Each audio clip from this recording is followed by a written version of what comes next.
Davy Tsopo knows the pain of being jobless all too well. At the height of the COVID-19 lockdown in 2020, when he and his wife had just welcomed a baby, he was retrenched as a cleaner at a restaurant which closed down.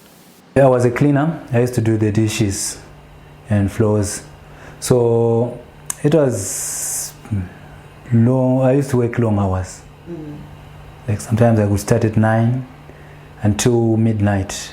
So more than 15 hours, 16 hours shift. It was a bit hectic, but I had no choice. I had to work for my family. Upon hearing of Tsopo's job loss, his neighbour extended a helping hand by sharing his Wi-Fi password so that Tsopo could keep himself entertained.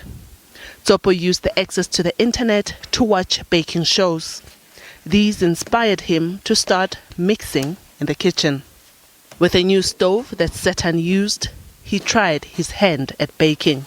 My first cake, it was a disaster. So from that time, when stove was connected, I started baking muffins and scones. Then I started posting on my WhatsApp status, muffins for sale, and my neighbors started ordering those cakes, muffins and scones. Yeah.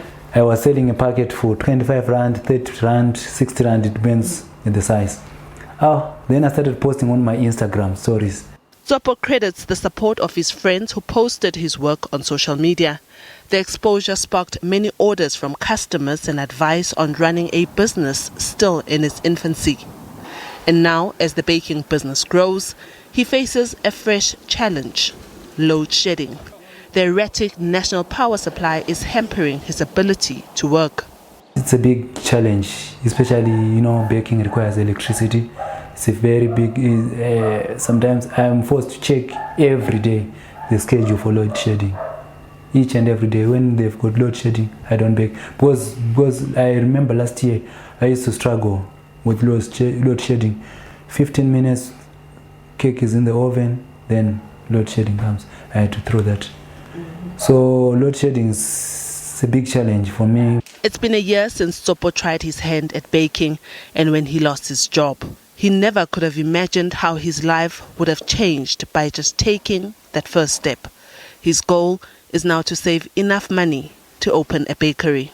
I know somehow there's someone who is retrenched right now.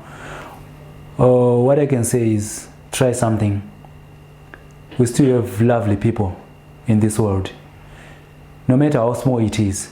No matter even small thing like amakwinyanyana, acha, ekonen, one day that thing will take you to a bigger place. SABC News, Johannesburg.